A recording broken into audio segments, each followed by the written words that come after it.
Hey everybody, Miguel Quiles here, and I am at WPPI in Las Vegas this week, and there's a lot of amazing photographers walking around, and I happen to have one here with me today that I wanted to introduce you to. So there's a lot of amazing photographers out there that I feel like in the teaching community you don't know who they are. And they are working photographers. They do amazing things, and my goal is to interview some of these photographers because I think that they can bring a lot of value and teach photographers a lot of really interesting things. And so today I have Tracy Lee here with me, and tell everybody a little bit about yourself. Well, I've been a photographer for well over 10 years now, and I got my start, I would say actually it goes back farther than 10 years, but with the digital photography, I'd say I've been a photographer about 10 years using a digital SLR, and I started in nightlife photography. If you go back that 10 years. Yeah. If you go back further, I actually did skateboard and snowboard photography. Nice. But going back about that 10 years, I started in nightlife photography here in Las Vegas. Mm-hmm. And then eventually became friends with a lot of the fighters in the UFC because of being involved in nightlife. So I eventually evolved into becoming a fight photographer. Right. Because I wanted to go to the fights for free. Yeah. So that was my way. That was my way to get in the fights for free, and it worked. I didn't know it was going to become a career, and it did for the last 7-8 years. It became a career, and I went and I had no idea how to shoot fights. Yeah. But I did know how to shoot in low light situations because of shooting nightlife. So Nice. that evolved, and eventually, doing portrait work, working with a lot of the fighters, working with fight clothing companies, evolving into currently I still shoot fighters, just not cage side anymore. Right. And I also shoot cinemagraphs. Nice. And that's actually how I came across Tracy's work. For the longest time, like, I've been a big boxing fan and a big MMA fan, and I would see these images on a lot of different fight blogs, and then I would see her brand, Combat Lifestyle, and I would see all these images with all of the fighters that I followed, and I was like, man, I want her job. Like, I want to be able to do what she does. And this was way back. I mean, we're talking like back in, like, I don't know, 2006, 2005 that I was, 2007. Like, it was a long time ago that I was following her work. And then I came to WPPI for the first time last year, and was just randomly at this, like, ghost town, Nelson, Nevada. Question is, did you see any ghosts? No, I didn't see anything interesting. It was very lame, super lame. But what was really cool was that I saw Tracy, and she was just walking around doing, I don't even know what she was doing. Did I look like a ghost? No, you didn't. Okay. But I was like, hey, there's Tracy Lee. That's so cool. Like, I had been following her work for a while, and then we just started talking, and she's cool peoples, which is why we're here today. So I have some questions for you, and Okay. Because my memory is absolute crap, I'm going to use my cell phone to remind myself what questions that I wanted to ask you. It's your personal teleprompter. Yeah, this is my teleprompter. Sometimes you got to do what you got to do. So anyway, very first question: can you recall your favorite photo shoot ever, and what made it so amazing? What made it the best photo shoot ever? There's a lot of good photo shoots that I have, and sometimes some of them tend to kind of roll into the next one. I recall, as I was coming up, being freaked out at every single photo shoot that I had, being freaked out whether or not my subject or the client was going to actually like the photo. So I went to a lot of nervousness from that. Now it's to the point where that doesn't bother me at all, but going into this particular shoot, I was hired by the client to not only photograph the shoot, I actually produced the whole shoot, and I scouted locations as well. So a lot of photographers do all of that without even thinking on a small level, but when you start doing it for bigger clients, it becomes a job that multiple people usually do. Right. But it was really cool to me to be able to do all aspects of it, from producing the shoot to scouting the location, and going there a few times to check out the lighting and see the situation that we were going to be on the morning of the shoot. So I shot at the neon sign graveyard, which is where all the neon signs go to die essentially in Las Vegas, you know, or they go to renovate them, you know. Right. It's an actual museum. It's been called the Boneyard, it's been called the Graveyard, and now they call it the Neon Sign Museum, I believe. Right. But it's a pretty expensive location to rent out. It's not like you could just show up and just shoot. It's about $600 an hour.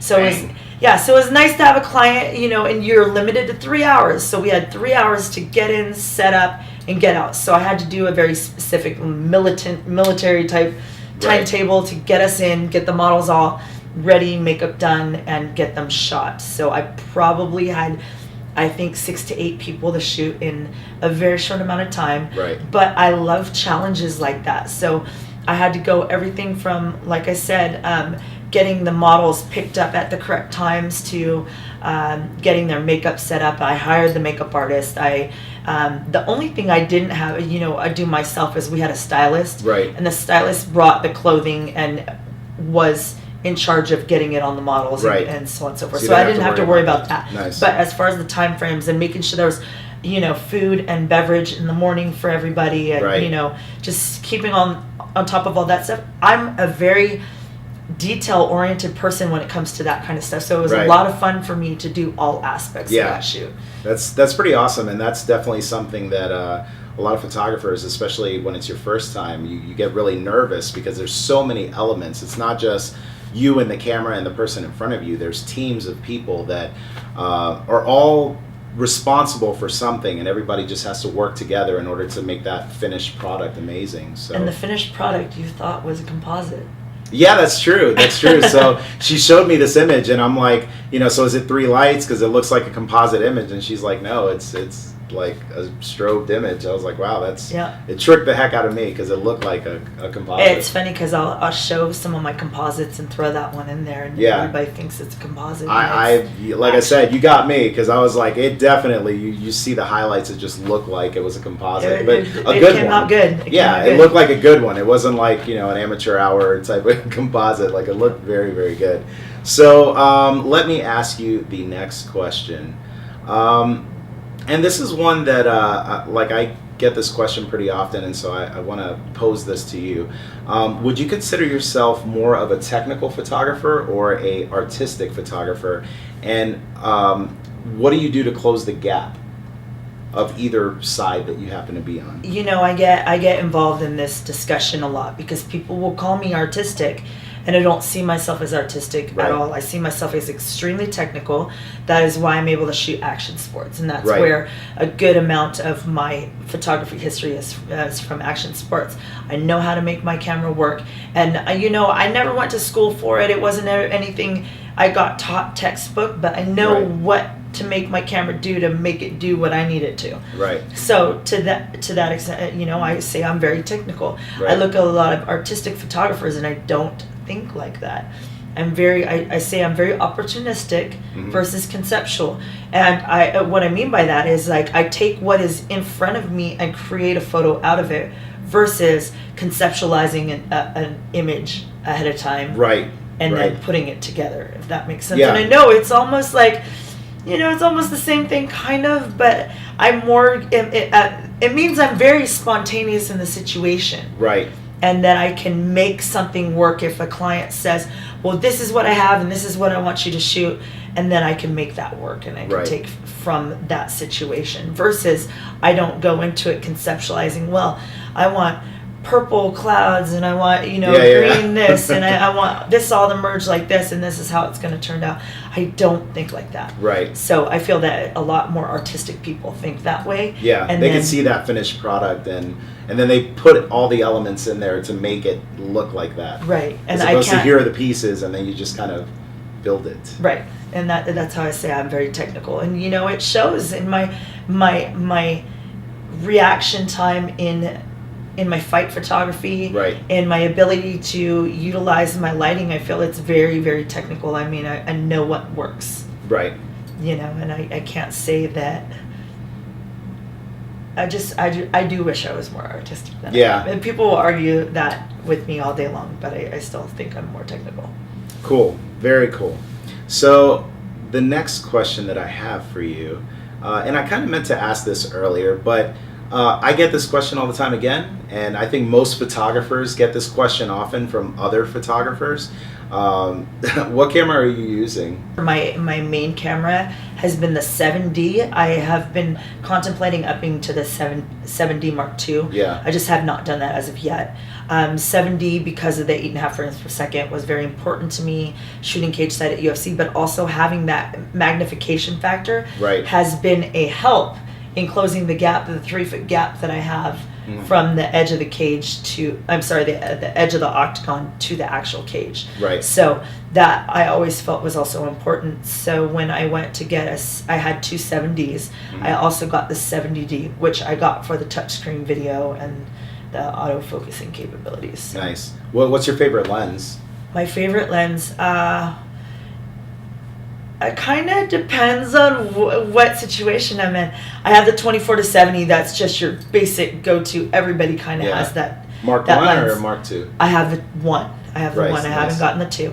I've got 2 of them. I actually wow. bought one, and then I dropped it, and it needed to be fixed. So I bought a second one, which is a big investment, as Right. you know. Yeah. Oh yeah. And so anytime that there was something wrong with one, I always was able to swap it out Right. and never skip a beat. So, I mean, although it's expensive doing things that way, that it is actually a really smart way to Right. have your Safe. equipment if you can do it. So like I said, I have two 7Ds. I have a 70D. I have actually probably a museum of cameras at this point because I wear the crap out of my cameras, and Yep.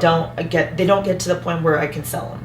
Yeah. People Yeah. be, Yeah. Can I They're buy your like, old I'm not gonna camera? pay for that. I'm like, I won't even sell that to you. Yeah. There's no way. And so I have 20Ds and 30Ds and 50Ds, and I've got Yeah, gone through the whole lineage of Canon pretty much. cameras. I skipped the 40 because I didn't like the 30.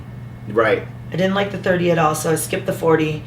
I got the 50. I skipped the 60. Was there a 60? There was a 60. That was actually my first camera when I started shooting professionally. I started with this. Actually, no, I take it back. I started with a T3i, and then they had a discount at the store that I bought it from. And so for like an extra $200, I went from a T3i to a 60D with like the 28 to 135, like the nicer, like $500 lens. And it was a nice camera. I think my first digital SLR was a Rebel. Yeah. Like the original Rebel Yeah. XT Like or the whatever. Rebel. The Yeah, original I one. remember that And one. then within 2 weeks, I returned it to Costco and I picked up the 20D. Nice. Within 2 weeks, I was like, okay, I know I'm doing this. Yeah. I pretty much did the exact same thing. Like I was within my 14-day return period, and I'm like, it's a couple extra $100, but the lens by itself was like $500. So I'm like, I'm gonna kick myself if I don't do this. So I invested in that. And so why not full frame? Again, I like the crop sensor for the magnification factor. Gotcha. The distance, and also the 8.5 frames per second without going to a supremely way more expensive camera. Right. I don't trust myself with the camera that Yeah. expensive. No, I know. It's especially when you, with what you're saying, that you run them. I run them into the zone. I really do. And I mean, like, I have a story. I was in Thailand in November, and I was shooting, and I dropped a lens in a waterfall. You know what I mean? It's just like that makes my stomach hurt just thinking about it. Like, the lens actually still works. Yeah. Oddly enough, that was my 11-16 2.8, and I used that. That was a Tokina. Yep. It was a Tokina lens, and I used that very frequently while I was involved in shooting b-boying. Right. Breakdancing. Yep. And you're in these tight little circles, and you're in dark situations. You can't see much. And these guys potentially are kicking your camera equipment, and it's gotten kicked many times. They're doing all different kinds of breakdancing tricks. So getting close enough in there, getting really exaggerated size limbs as they come closer to the camera gave a more dramatic look to those photos, which was a lot of fun. Nice. And the 2.8 obviously helped in those dark situations. Yeah. Makes it much better to get that light into the sensor. So, very good answer. You could have said anything. I would have said that. No. Awesome. I know. That's what I do. So anyway, you photograph a lot of athletes, And what is different about working with these athletes, like these fighters in the UFC and these boxers that you've worked with?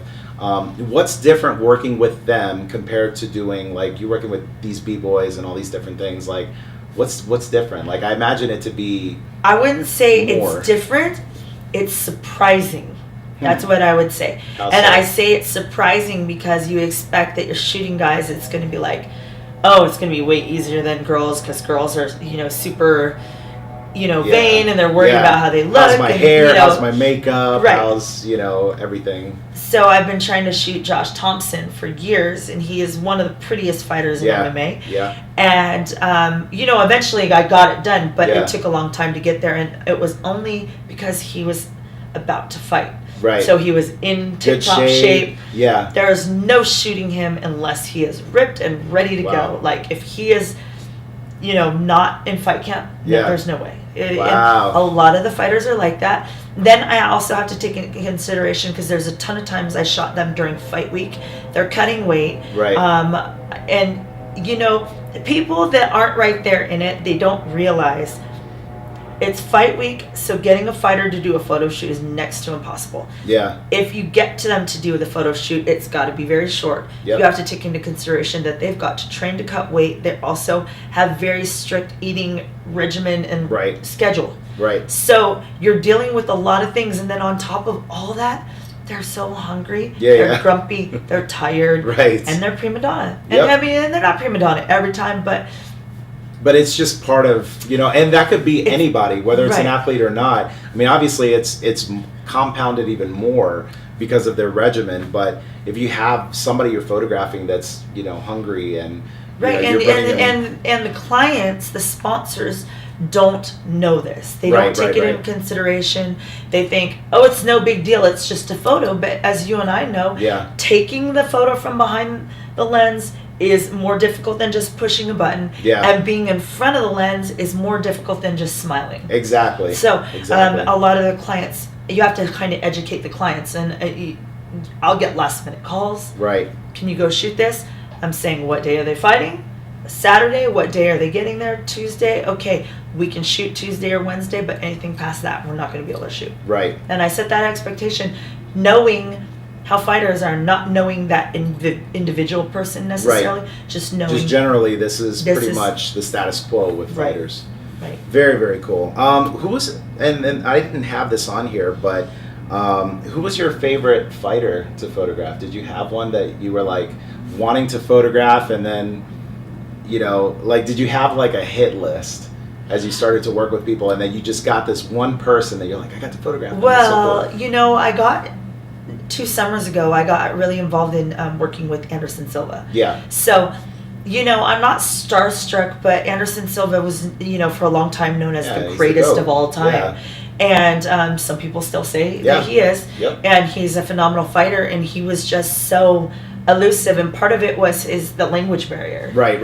I'm sure, speaking Portuguese, it's, I feel like he hid behind it a lot. Right. But regardless of that, being able to shoot him and being able to be in a situation where I became his friend and someone he looked forward to seeing, that was a really cool situation. Right. Very, very cool. All right, so But next. I mean, if you want to touch on it, I've shot some of the top fighters in the industry, and it's been really cool. And hands down, the fighters in MMA are down to earth. Almost 100% of the time.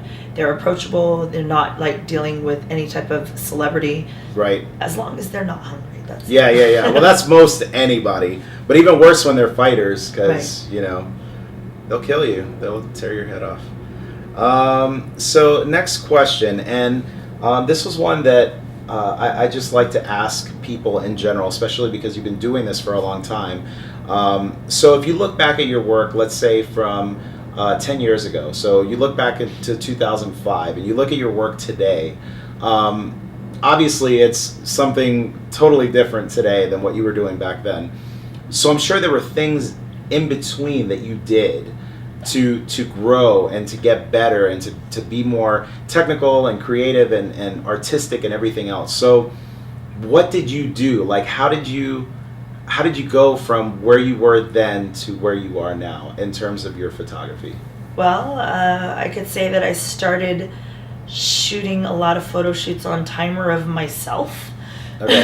I know that sounds so happens funny, all the time. but Yeah. that was to be able to learn how to use my lights. You know, I was Right. just like, I was really nervous to bring in a subject and have the photos come out horrible. So I Right. did a lot of, trying to set it up on a timer and learn to use my lights. And that was a big thing because I would go to the bookstore. Yeah. The bookstore, 10 years ago, go to the bookstore and go through every single photography book that I could find on the shelves. And really, every photo book that you open, the amount of lighting in a whole entire book Yeah. would be my 2 pages. Yeah. Oh yeah. And like, I had no schooling, I had no knowledge of lighting, and it was almost all trial and error. Yep. Because when I went through the books, there was almost nothing. There was definitely nothing about using strobes. Right. So that was a definite learning process. And at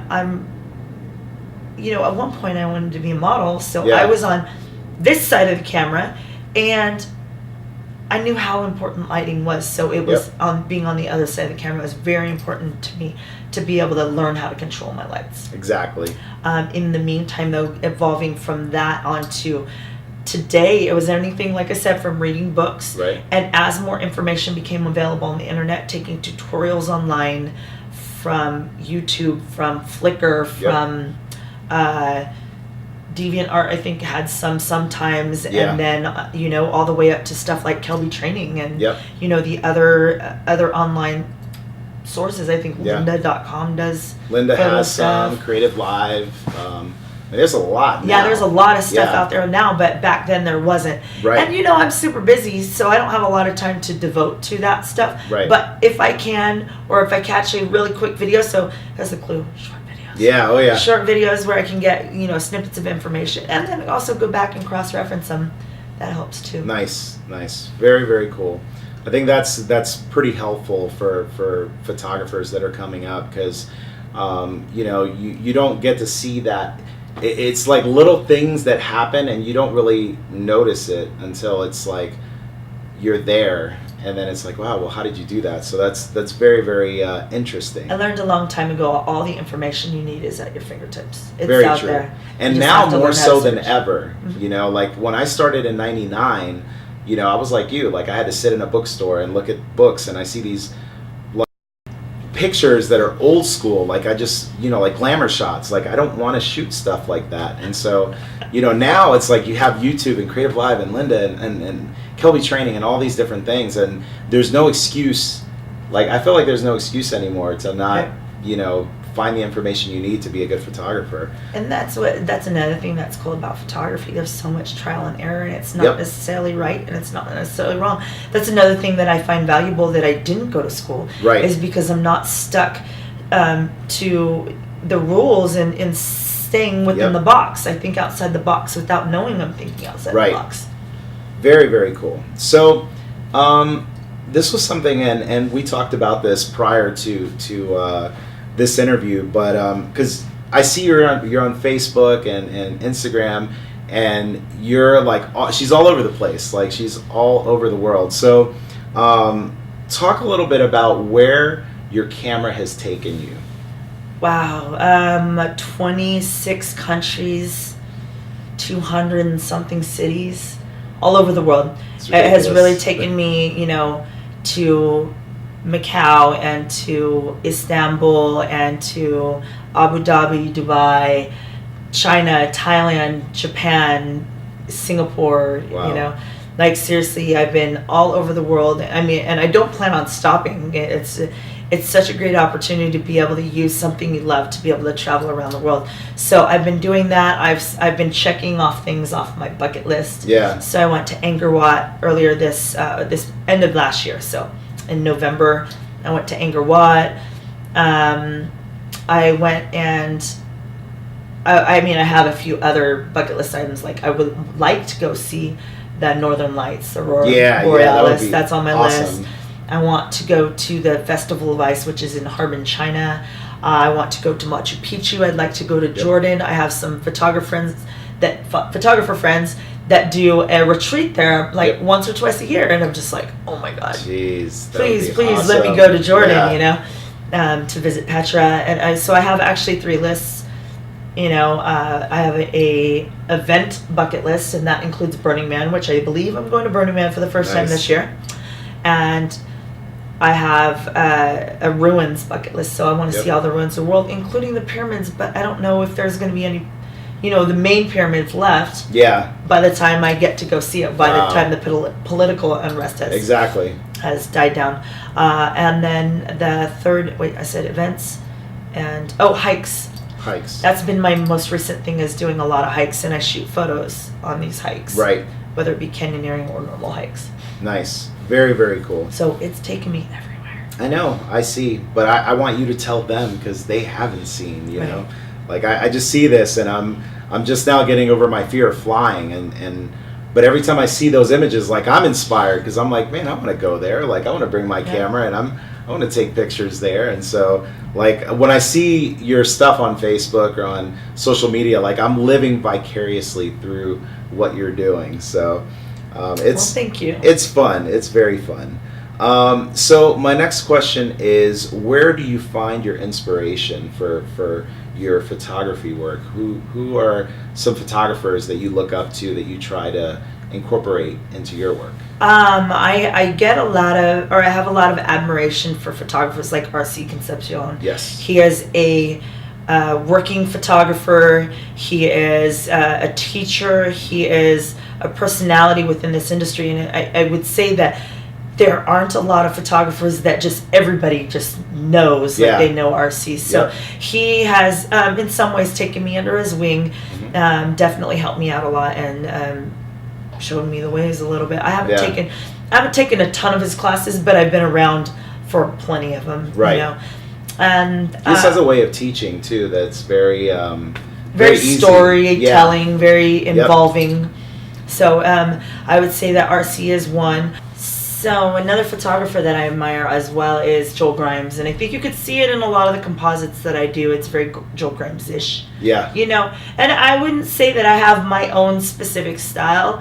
I wouldn't say that I mimic everybody's, but I just like will see something and then I'll try it. Right. You know, just to see if I'm able to produce the same results. And I think you talked about doing the same thing. Yeah, all the time. I also love Dave LaChapelle. His eccentric, colorful, bright, interesting photos are really great to see. His videos, you know, the music videos that he's done as well. Yep. I also have been, you know, recently checking out Lindsay Adler's stuff Yeah, because Lindsay's awesome. she's a Flixel brand ambassador such as myself. Right. And you know, her fashion photography and her wedding stuff too, she does, I believe. I think most of what she does is like portraits and fashion, and haven't seen too I've much. seen a little bit of wedding stuff, and I thought Yeah. it was just really impressive. So it was really cool to see, and she's so young. Yeah. And you know, I mean, I don't know how old she is compared to how old I am, but I wish I Yeah. had even an inkling of her talent because, you know, She's- she's pretty incredible. She's got skills, and all of these people are just like the nicest people out there. Like Lindsay is ridiculously sweet. Joel Grimes is super friendly, super nice guy. Like, you know, I met him at Photoshop World last year, and you know, he'll take the time to sit there and talk to you, and you know, you could show him an image and he's not going to be like, yeah, go away, you know, I don't want to talk Right. to you. Like, very friendly guy. And of course, you know, RC is just like Mr. Personality. yeah, he's Mr. Personality. He's super, and it's funny too because I ran into him at the same time that I ran into you when I was at that ghost town last year. You guys both were just randomly just walking around. No, we were there together. Oh well, but you weren't together when I saw you. Oh, got it. Okay. But like I Yeah. ran into you and then I ran into him and I was like, wow, this is so completely random. But yeah, so the next question that I have for you is photography a profession or a lifestyle for you? How do you approach that?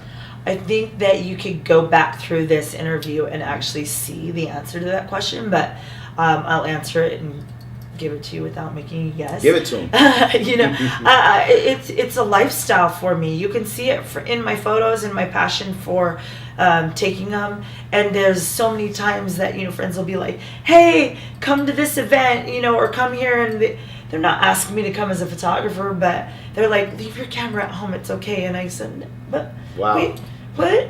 Wait, Yeah. I want to bring my camera. That's You know, almost it's like the exact opposite. Like when your friends know and your family know that you're a photographer, they're like, oh, I get plenty of that too. Yeah. I get plenty of that too. They're like, come but on, a lot of times it'll be people, fun. Bring your camera. there's a lot of friends that don't want me to think that that's the only Right. reason they want me. So they're all, you leave your camera, it's fine. And It's that I'm reverse like- Jedi I'm like, mind trick. Wait, I want to bring my camera. No, I mean, I love it. And, you know, I recently started canyoneering and take my camera with me everywhere. I bought waterproof backpacks so that I can bring my Nice. camera on these trips. And, you know, I love capturing life and capturing moments.